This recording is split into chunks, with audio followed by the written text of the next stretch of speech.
Buenas tardes, mi nombre es Gabriela Suárez Reyes, soy estudiante de Administración en Salud. El día de hoy vengo a hacerles una breve presentación sobre las biomoléculas.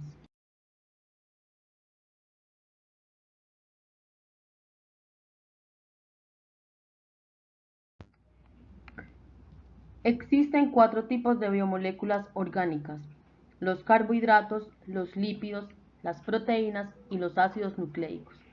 En esta presentación haremos una descripción de su definición, sus características, su clasificación y sus funciones. Iniciaremos hablando de los carbohidratos. Estas biomoléculas, también llamadas hidratos de carbono o sacáridos, tienen un papel muy importante en el metabolismo energético.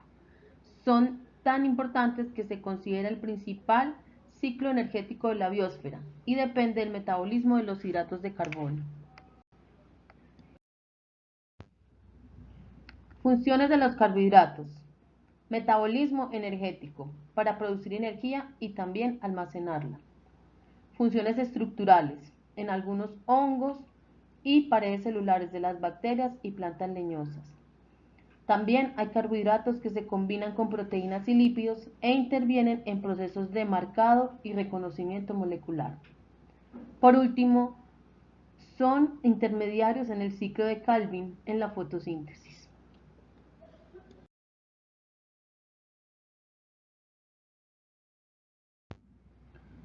Los carbohidratos se clasifican en monosacáridos, oligosacáridos y polisacáridos. Los monosacáridos a su vez se dividen en aldosas y cetosas, y los oligosacáridos en disacáridos, de trisacáridos a desacáridos. Cada cual tiene un subgrupo dividido en triosas, tetrosas, pentosas y hexosas. Los monosacáridos tienen una sola unidad molecular, el más conocido, los azúcares. Entre los ejemplos está la fructosa y la lactosa. Los oligosacáridos es la unión entre 2, 9 o hasta más de 20 monosacáridos según algunos autores. El más común de los disacáridos son la sacarosa y la lactosa. Por último están los polisacáridos, que es la unión de gran número de monosacáridos unidos entre sí por enlaces glucosídicos. El más conocido es el glucógeno.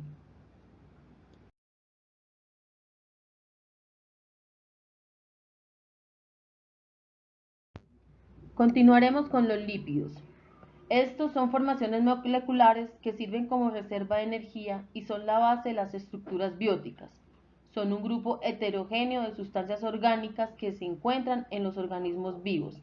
Son biomoléculas formadas por carbono, hidrógeno y oxígeno. No son solubles en agua, sino en disolventes orgánicos, y son mal llamados normalmente las grasas.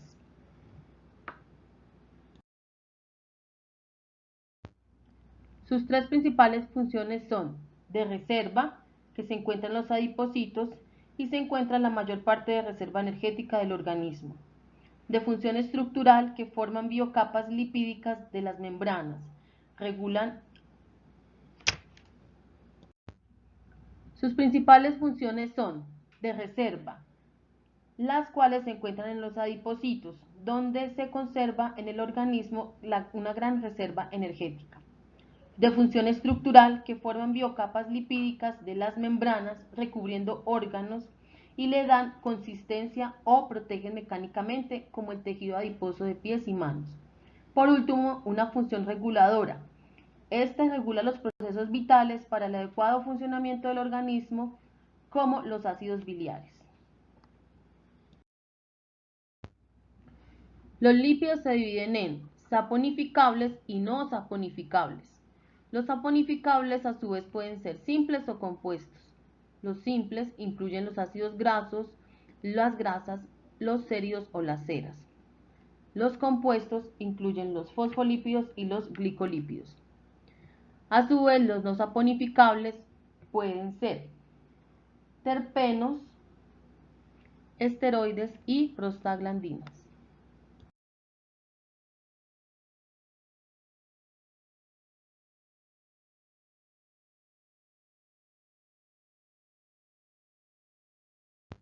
Continuamos con los ácidos nucleicos. Estos son moléculas compuestas principalmente por carbono, hidrógeno, oxígeno, nitrógeno y fósforo. También son polímeros formados por compuestos más simples denominados nucleótidos. Y cada uno de estos está compuesto por un subgrupo de fosfato, una pentosa de ribosa o desoxirribosa y una base nitrogenada.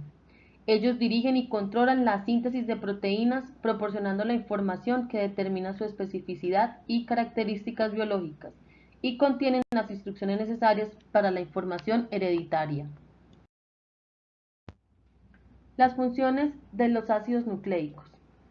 Como primero tenemos la duplicación del ADN, que sirve para transmitir información hereditaria y se realiza a través de los cromosomas. Como segundo tenemos la transcripción, que es el proceso por el cual se transmite la información contenida en el ADN al ARN y se reconoce un sitio específico de la molécula de ADN en el que se van a unir las enzimas. El tercero es la traducción, es el proceso de síntesis de proteínas llevado a cabo en los ribosomas, a partir de la información aportada por el RNA mensajero, que es a su vez una copia de un gen. Por último, tenemos la capacidad de mutación, que consiste en un cambio de la información genética y esta a su vez produce un cambio en las características del ser vivo. Los ácidos nucleicos se dividen en ADN y en ARN. El ADN está formado por 4 bases nitrogenadas, pentosa y fosfato, y el ARN está formado por 4 bases nitrogenadas, purinas, adenina y guanina, pirimidinas, citosina, uracilo y ribosa.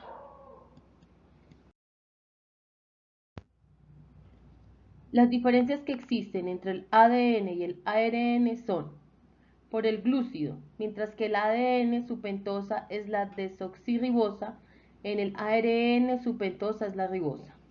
En el ADN, por las bases nitrogenadas que son de adeína, guanina, citosina y tiamina. En el ARN, sus bases nitrogenadas son la adenina, la guanina, la citosina y el uracilo. Por último, por las hélices, el ADN se encuentra compuesto por doble hélice, mientras que el ARN solo tiene una cadena. Por último, tenemos la biomolécula de las proteínas. Estas son polímeros de unidades menores denominadas aminoácidos y están constituidos básicamente por carbono, hidrógeno, oxígeno y nitrógeno, aunque también algunas pueden contener azufre y fósforo, las cuales son las más diversas y versátiles. Las proteínas cumplen diferentes funciones. Forman el material estructural básico de las células, estando presentes en la membrana plasmática y en el sistema de membranas intracelulares. Constituyen a las enzimas catalizadores biológicos que controlan la velocidad de las reacciones químicas celulares, regulan el equilibrio ácido-base y osmótico de la sangre. También cumplen una función respiratoria, transportando y almacenando oxígeno en la hemoglobina y en la mioglobina. Participan en la defensa orgánica constituyendo anticuerpos como las globulinas. También actúan como hormonas con la insulina, la oxitocina y la prolactina. Por último, también actúan en la contracción muscular, permitiendo la acción de la actina y la miosina en el músculo cuando éste produce un movimiento. Bueno, las proteínas se clasifican según su composición en simples o complejas, también según su conformación en fibrosas o globulares, y por último según su solubilidad en albúminas, globulinas, gluteínas y protalaminas. Las simples están formadas por un solo aminoácido. Las conjugadas son aminoácidos acompañados de sustancias diversas.